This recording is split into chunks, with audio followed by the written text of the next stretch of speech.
Çështja dhe dosja Balluku është një nga ato çështje e cila ne jemi përpjekur ti japim le të themi një hapësirë diskutimi për të kuptuar se çfarë ka ndodhur për shkak të pozicionit lart që ka mbajtur në qeveri zonja Balluku, por duke vendosur edhe përballë mënyrës se si jeton Spaku, veprimtarisë së tij etj. Me radhë, çështja e fundit ishte Belinda Balluku si e dyshuar në çështje të korrupsionit pasiv, por edhe për pastrim parash, pra Spaku dyshon për këtë veprimtari për shkak të një vile e cila është në dhërmi, është në jug, vlerë e cila sipas Spakut është diku tek 140.000 euro, dhe që është në pronësi të ish futbollistit kombëtar si Iglitare, por që Spaku dyshon që është pronësi e tërthorte Belinda Balluku, megjithatë akuzë direkte nuk ka.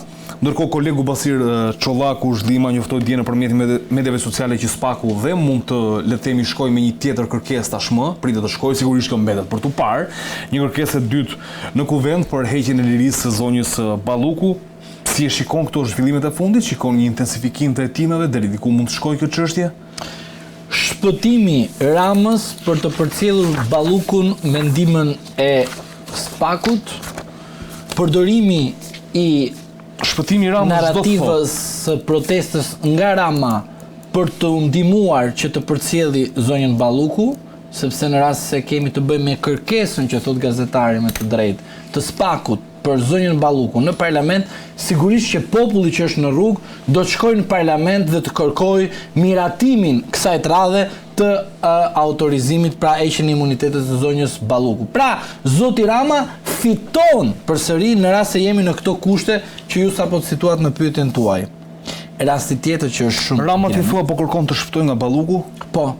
Dhe pikërisht Rama si do të shpëtojë? Në rast se do të Rama e ka mbrojtur publikisht në kuvend nga zoti Brau që të kërkohet autorizim, Rama duhet ta pyesi mirë veten se pikërisht është në momentin më të mirë të favorshëm për te, por të favorshëm edhe për kë? Dhe për kryeprokurorin e ri i cili deri sot nuk ka bërë lëvizje, por do poj sepse pikërisht duhet të bëjë një goditje brenda llojit, brenda Spakut, sepse në rast se Dulmani është zjatimi i asamblesë së Partisë Socialiste dhe grupit socialist dhe çdo konferencë që bën zoti Rama, zoti Brau do dalë një formë tjetër përpara publikut. Si një person që nuk ulliqet nga kush? Nga partia, por nga populli, për shkak se populli do të jetë me të, për shkak se ai do shkojë të bëj kërkesën e radhës. Për prokurorin nga populli. Një sekond. Do hiqet sipas ligjit, se është tjetër gjë Spaku, se themi sovraniteti, se ai është betuar, kështu e mendojmë të gjithë ne, pikërisht tek kushtetuta. Dikush do më thotë, Zhdima, ndryshove vije. Jo, sepse pikërisht kjo është loja. Imponimi i Spakut për të marrë autorizimin nga parlamenti tek Rama përmes popullit që është në rrugë dhe në fund fare, kujdes, sepse duhet ta analizojmë me kujdes, Rama ndihmohet nga Brau se heq politikisht në momentin e caktuar Belinda Ballukun. Harrohet. Ju po thoni që është një momenti, domethënë për shkak të protestave. Dhe ndihmohet Rama. Ju po thoni që është një moment i favorshëm për të hequr Ballukun, domethënë për t'i dhënë autorizim. Sepse largohet vëmendja Zvërnec dhe familja Trump, harrohet se lajmi 3 ditë zjat, dhe futemi tek protesta dhe merr një dimension apo drejtim tjetër, sepse në të dy anët Rama dhe Brau duan një pothuajse një ndihmes. Dhe ndihmesa është pikërisht kjo.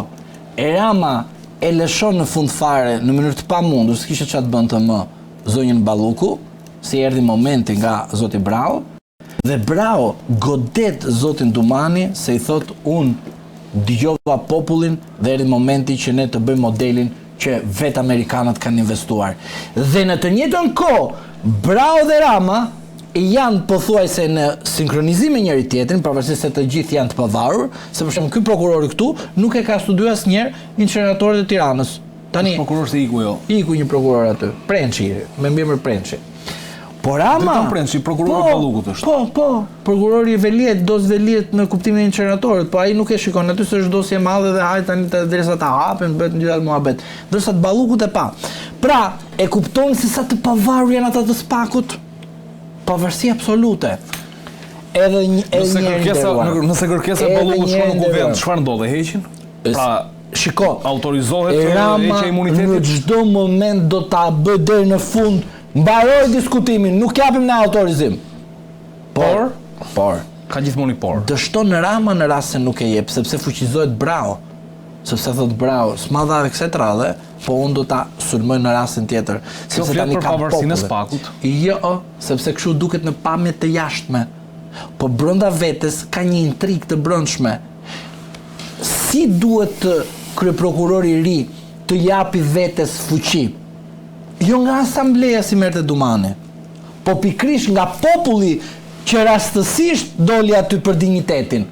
Dhe bravo faktorizohet duke na thënë ne të tjerëve që jemi kundër. Pra unë që jam, se të gjithë tjerët janë pse janë amerikanët edhe i bëjnë kritik, jo kundër, kritik. Kritik, po në disa gjasja kundër sa po e kuptojnë, pra kundër është gjë tjetër, po kritik kundër ligjit, po unë s'jam kundër ligjit, po me abuzuar ata të cilët abuzojnë. Ndaj respektimit ligjit. Bravo. Okej. Abuzojnë me ligjin. Se duhet të ruaj edhe tek audienca. Jo, faleminderit, audienca e di shumë mirë që unë jam kundër atyre që abuzojnë me ligjin duke përfituar partia. Kjo është çdo lloj partie. Faleminderit. Jo, ta mbaroj vetëm këtë. Thashë se mbyll. Pra, në sy të popullit do duket një fuqi e Zotit Bravo. Por mos harroni faktin e fundit që Bravo do testohet këtu që të na thotë që ne jemi të shkëputur totalisht nga ndikimi nga Partia Socialiste dhe nga Edi Rama. Çështja Balluku e bën. Kur do të përplasen të gjitha pushtetet me njëra tjetrën dhe Bravo e merr dhe Ramën edhe pyet në zyrë kur të përplasen të gjitha pushtetet me njëra tjetrën. Jemi dakord tani? Faleminderit. Pra, atë që tham te zyra e sollëm këtu sot në tavolinë. Faleminderit Zdiman. Karanxha, kjo është çështja e fundit dhe pyetja e fundit për të përmbyllur edhe këtë emision të kësaj mbrëmje për të kuptuar çfarë do të ndodhë. Mendon se ajo çfarë ndodhi me njoftimin e fundit të Spakut për çështjen e Vilës, Spaku ka shkuar dhe pak pas në kohë faktikisht kur Balluku ishte drejtoresha e kontrollit, mendon se nuk po gjen dot prova për pozicionet e viteve të fundit dhe ka shkuar aq larg apo e ka nisur që nga fillimi për të vijuar edhe këtë? Mendoj që ka nisur hetimi, është një çështje që ka qenë në hetim, domethënë është zgjeruar për rastin e zonjës Balluku, ka filluar dhe hetimi pasuror, kur nga hetimi pasuror rezulton në një vepër penale, atëherë mund të jepet edhe akuza, mund të procedohet. Por sa më diçka, zonja Balluku ka edhe kjo vetë ka qenë pjesë e reformës në drejtësi. Motra vetë ka qenë tek vetingu, kështu që s'ka pse të ankohet. Pra, lej drejtësinë të bëj punën vet. A ka qenë vetë atë? Pra janë gjithë që ankohen sot, që thonë jo kështu ashtu. Mendoj që hetimet do bëhen, nga hetimi pasuror dalin dhëna, do verifikohet, sepse s'mund ta nçefësh një fakt. Pra, është ky fakt. Ai i kanë hyrë hetimit thellë, hetim të theuar dhe shtërus. Po hetimi i theuar dhe shtërus, ku dalin dhëna, do procedohet. Në djenin time që ka rrjedhur në media, është pyetur iglitare, janë pyetur personat. Ka deklaruar që kanë pas shoqë fëmijërie faktikisht. Janë pyetur dhe personat në mënyrë që kanë shkuar, shoferat, personat që kanë kontaktuar në Vil, si ka shku. Pra është bërë një hetim, dhe në lidhje me këtë dhe është konkluduar që jemi para një vepre, pra kemi një shtim të akuzave, kemi një shtim të faktit penal, pra kemi një shtim të faktit, pra kanë shtu dhe korupcionin, pastrimi produkte, veprës penale, e tjerë. Presim hetimet, si të shoh do vazhdojnë për gjëra të tjera, pra do marrin prova të reja, apo jo. Por thash dhe diçka që këto janë vetë, ajo nuk ka pse të shqetësohet për hetimin, motra vetë e ka pas. Domethënë ka pas motrën të vetimit dhe s'ka pse që sot hetimi është. Për zonjën Pamela Qirku kanë përshtypjen. Por Pamela është avokate çështjes Ballukut. Është avokate, kështu që i shef vetë, me që i shef shumë mirë nga afër, kështu që erdhi koha vetë atë që firmosën vetë, domethënë erdhi koha që të verifikohen. Të bëni pyetje procedurale Karanxha. Akuza është akuzë. E dyshon thos Spaku del me një njoftim që dyshohem që kjo Vil është përfituar nga zonja Belinda Balluku, ajo është, le të themi, pronare tërthort, është përdorur iglitare dhe ndonjë person tjetër për të marrë pronësinë e kësaj vile. Tani Spaku pse del me këtë njoftim? Dhe kur thotë dyshojmë për korrupsion, pse nuk del në një moment të dytë thotë që shiko se ne e kemi provuar, dyshojmë dhe ta marrin edhe të pandehur ndoshta për këtë çështje të ngrenë akuzën e korrupsionit dhe pastrimit parave. Pse nuk e bën televizje? Derisa ka regjistruar në regjistrin e njoftimit veprave penale, ka regjistruar emri, Po. atëherë tregon që akuza është ndryshuar. Domethënë akuza penale është për atë akuzë që po parashkruaj që ishte tuneli i Llogaras, shkeljen para se të ndërkohë kemi edhe një akuzë shtesë. Thotë Spaku, ne pretendojmë që kjo është akuza. Ne kemi, ne prokuroria ngre akuzë, je i dyshuar, sepse është persona në tim i dyshuar për të vepër. Pra, edhe kur je i pandehur, që është fazë më e avancuar, domethënë akuza nuk është fajsinë e jep gjykata. Pra, ne pretendojmë, kemi akuzë, të akuzojmë pak a shumë dyshimi personat e tim e tjerë, gjithë të i vend rrotullojnë, po ti është personën e tim. Për krimet çështja do kalojnë gjykatë. Pra nesër pas nesër kjo akuzë ose ky regjistrim në regjistrin e njoftimit të veprave penale do shkosh në gjykatë që ta pushosh. Pra do ti në fundet se jemi në hetim që janë veprime dinamike, do ngresh akuzë. Pra ose do ngresh ose do kërkosh pushimin e saj. Prokuroria thotë kemi gjetur vil. Kjo vila vjen nga paratë e korrupsionit më përpara. Tani ky është mendoj që ato të bëjnë hetime prapë. Nga 2021 tani që ka gjë 2026 në vila, tani Jo, është pak më herë se 2021 ka qenë. Kjo është e banin aty domethënë, e banin aty vilën edhe s'u di, nuk u dinte. Ka shkuar pakurisht drejtoresh al kontrollit. Sepse në momenti që donte Rama ta pastronte zonjën Ballugu dhe thotë tani hajde aty njoftime që tani edhe ti mund të kesh pinë një kafe me zonjën Ballugu, supozojmë, edhe ty për shkak se ka qenë aty telefoni dhe është kapur linja aty që ka qenë, thënë edhe shtëpia jote është e Ballugut. Po e kupton në cilën situatë që është standardin se partia manuali nuk ndryshon. Zoti Karanga manuali e kanë bërë vetë ato. Bravo. Tani the fjalën, tani the sekretin. E kanë bërë vetë. Se gropën ja bërën tjerëve, tani është momenti të futen edhe t'ja. Ja bën vetë. Ta mësojnë se si është. Ai ishte motra vetë të vetingut që morë shumë erdhi dita.